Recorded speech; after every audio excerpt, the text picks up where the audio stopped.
The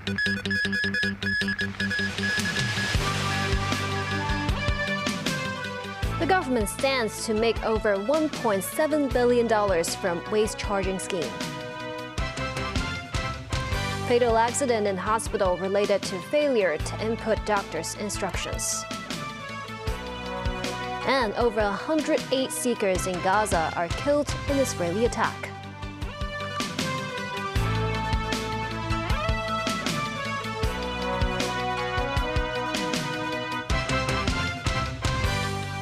Good evening, and thank you for joining us. After Financial Secretary Paul Chan delivered the budget on Wednesday, government bureaus have been explaining key policies and measures to the public. Paul Chan announced that the waste charging scheme, which starts in August, will bring $1.79 billion to the Treasury. Secretary for Environment and Ecology Tse Chin-wen today stressed the purpose of the scheme is not to increase government revenue. Memo Sang-ai reports. In his budget address, Financial Secretary Paul Chan said the upcoming implementation of the waste charging scheme will bring $1.79 billion to the Treasury. The government had earlier said it will spend between $800 million and $1 billion in promoting the waste charging scheme, adding the cost of promoting waste recycling and the government revenue received from the scheme will be roughly the same. However, the latest prediction of $1.79 billion are at least 80% higher than the previous estimation. The government has conducted a survey about the residential and the commercial sectors usage of the designated bags, and estimated about half of the population will use designated bags. That is not too optimistic nor pessimistic. And the government has pledged before that the purpose of waste charging is not to generate revenue by itself. They added the government has already spent $900 million in waste reduction and promotion of waste recycling. As for the money that we've used in the past financial year, we have used the money on promoting recycling of plastic waste. We've also promoted the collection of food waste, as well as collection of paper waste. On Wednesday, the government also announced the first registration tax concessions for electric cars will be extended by 2 years, but with a 40% reduction starting from April.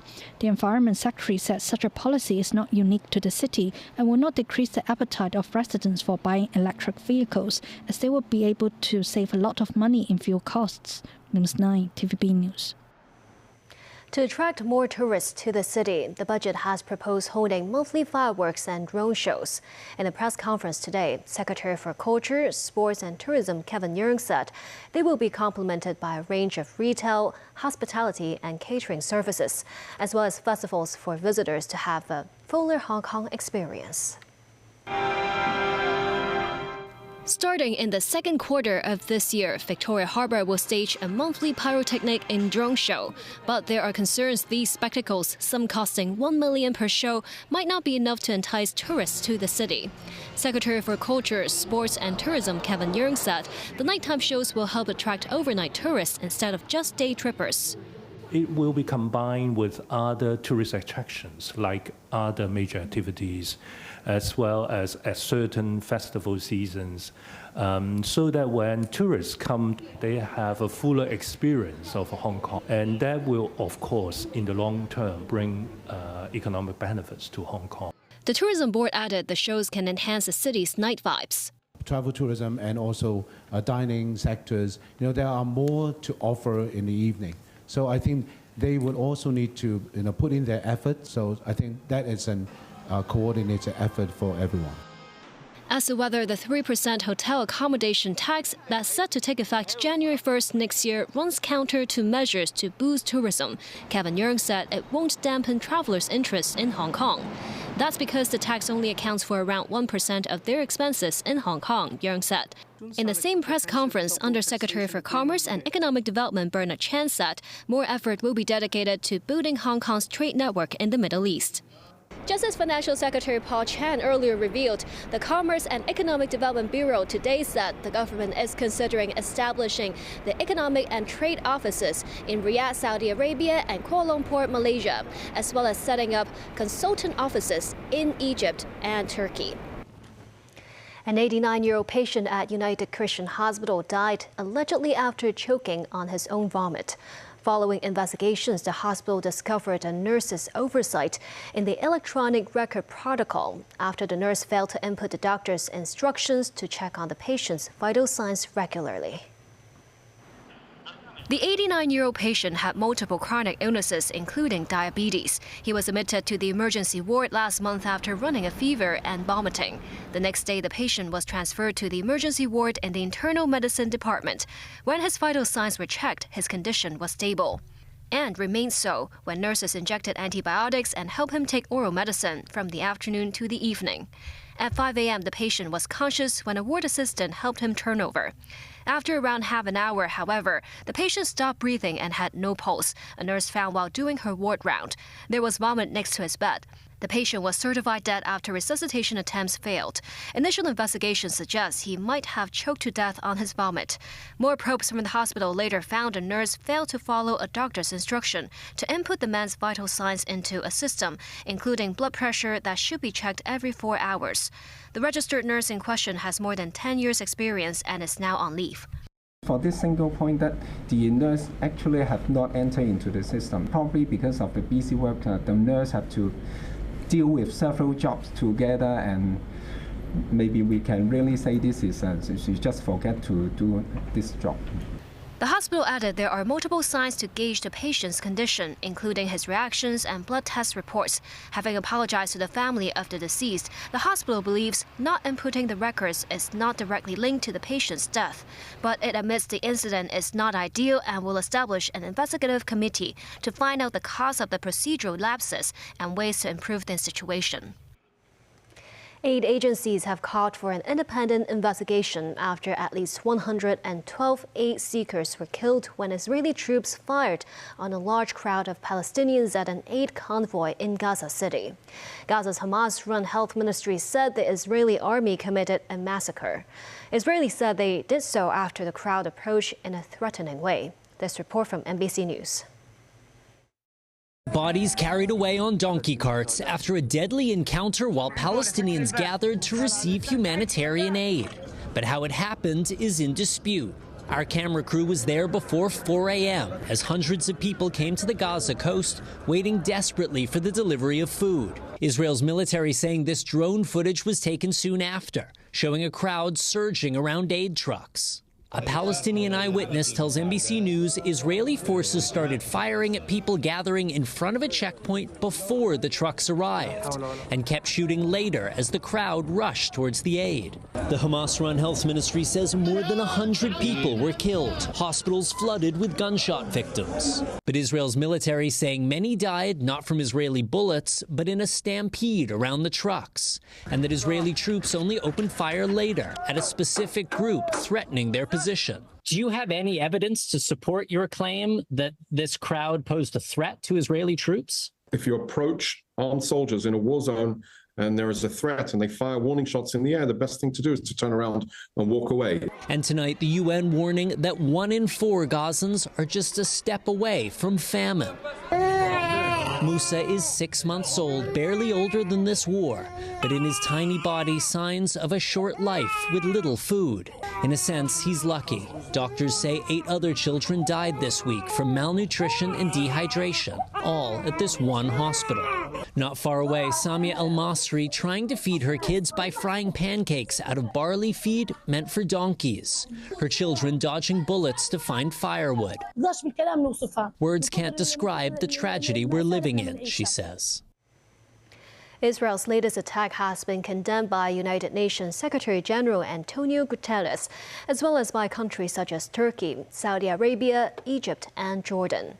U.S. President Joe Biden now says a ceasefire between Hamas and Israel by Monday is unlikely. The White House called it a tragic incident. We have been in touch with the Israeli government since early this morning and understand that an investigation is underway.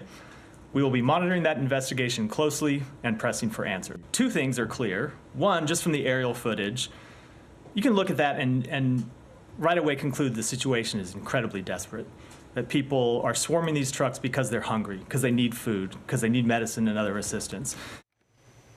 In South Korea, the showdown continues between striking junior doctors and authorities over objections to an increase in the number of new medical students. Most junior doctors defied Thursday's deadline to return to work or face legal repercussions. And today is South Korea's Independence Day. President Yoon Suk-yeol delivered a televised speech in which he vowed to focus on building better partnerships with Japan and achieve a unified Korean peninsula. Tracy Furness has more. At a ceremony in Seoul to commemorate Independence Movement Day, President Yoon Suk-yeol acknowledged a dark past between South Korea and Japan, but the country is looking to better partnerships with its neighbor. 한일 양국은 Yoon said South Korea and Japan are marching towards a new world as they overcome their painful past. Yoon added the two countries share values such as freedom, human rights and law, and they have become partners that work together for peace and stability in the world. But he also condemned North Korea, calling out its totalitarian system and repressive rule. Yoon vowed to achieve a free, unified Korean peninsula. He said Seoul's efforts to achieve unification must become a beacon of hope for North Korean people. Meanwhile, thousands of striking medical interns and doctors defied a government plea to return to work by Thursday or risk legal repercussions, such as suspension of medical licenses and prosecution. Only 294 out of more than 9,000 striking doctors have returned to work. The junior doctors have been on strike for about 10 days, protesting the government's push to boost medical school enrollments. The Korean Doctors Association marched last Sunday in front of the presidential office, vowing to resist to the end. Observers say strikers are likely to continue the work boycott for weeks or months. The government is expected to begin formal steps towards penalties on Monday, as Friday is a national holiday. Tracy Furness, TVB News. And still ahead, Hong Kong Airport is hiring 3,000 local staff. Major mobile payment platforms in mainland China will raise single transaction limit for foreign visitors. And over 1 billion people globally are considered overweight.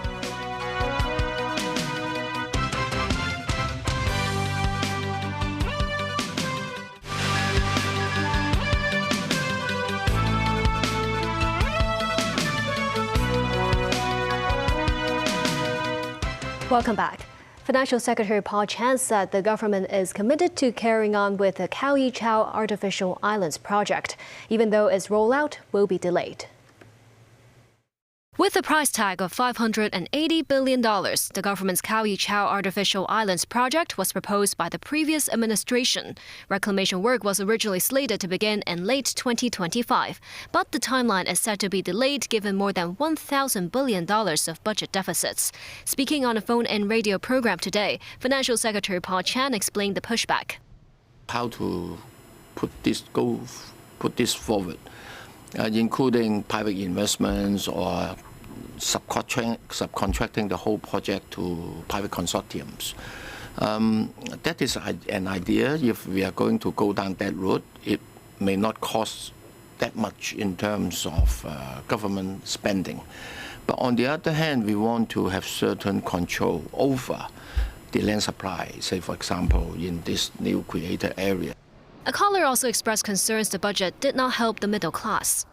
A lot of people do two jobs. One is the formal morning job, and then they start a small business. It's very, very tough now. When we are in a better position, we could look into how we can do more to assist the middle class. When asked if the newly proposed two-tier standard tax regime targeting high-income earners will affect Hong Kong's reputation of having a stable tax system, Paul Chan defended the move. We are still the most competitive in the regions. And the education for children, which is excellent, and the convenient access to the mainland, which is also offering huge career opportunities for people. 2 days after the removal of residential property cooling measures, transactions saw a sharp rise, with New World Development CEO Adrian Chang expecting a 40 to 50% rise in transactions this year. Chang reiterates property curbs will be reintroduced if the market runs out of hand. At least 880 imported airport workers have arrived in the city through the government's labor importation scheme. Another 1,000 workers are waiting for their visas. But the airport authority also needs a lot of local staff, and today organized a career fair. More than 40 companies and institutions offered over 3,000 vacancies in areas such as freight logistics. The airport authority said they now have nearly 60,000 employees, which has almost reached a pre-pandemic level of 73,000. The AA said the airport's traffic flow was at 80% of pre-pandemic levels, but during the recent long holidays, the manpower shortage situation did not affect the service it provided. China's central bank announced major mobile payment platforms will raise the single transaction limit for foreign visitors from $1,000 to $5,000. The People's Bank of China said foreigners sometimes face difficulties when paying in the country, as overseas credit cards cannot be linked to mobile payment platforms such as Alipay. The central bank decided to make it easier for foreign visitors to pay by introducing a series of measures. One of the adjustments is the single transaction limit for foreigners on mobile payment platforms will be increased from $1,000 to $5,000. The transaction limit within 1 year has been increased from $10,000 to $50,000. President Joe Biden and his predecessor Donald Trump both visited the border with Mexico in what U.S. media dubbed a split-screen moment. Both have struggled to contain the influx of migrants from the south. David Garrett reports. Under grey skies, a political storm over immigration. Nice weather, beautiful day, but a very dangerous border. Donald Trump spoke to supporters in Texas, telling them he'd take care of it. Both Trump and Joe Biden descended on the southern state to highlight how they'll fix the flood of migrants. Hundreds are crossing, or thousands are waiting to try. Some succeed legally or otherwise in getting into America. The Rio Grande River is a potential entry point. The red line and barbed wire, a signal from US authorities to keep out. Filmed from the Mexican side, this makeshift campsite once housed 1,500 hopefuls aiming to get the required documents to live and work in the US. But many gave up waiting and tried to cross illegally. This 21-year-old refugee from Nicaragua has been on the road for 6 months. Aid worker Gladys Edith Aguilar says it takes 6 months just to get an appointment. They want to enter the US in a legal way, she says. Critics of the US system say it is this inefficiency which forces illegal crossings. It's a big problem for Joe Biden in this election year. A poll in January found voters believe Trump is better at securing the frontier by a margin of 2 to 1. Biden has blamed Republicans for blocking a bill. The president told border guards he'll get them more resources. Join me, or I'll join you, in telling the Congress to pass this bipartisan border security bill. We can do it together. So instead of playing politics with the issue, why don't we just get together and get it done?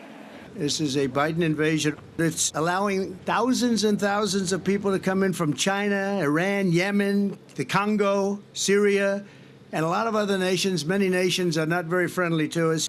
Trump spoke to those on the front line as well as victims of crimes carried out by migrants. David Garrett, TVB News. A new transnational analysis from leading health journal The Lancet and the World Health Organization has suggested the prevalence of obesity is accelerating at a staggering pace globally. Daniel Rao tells us more.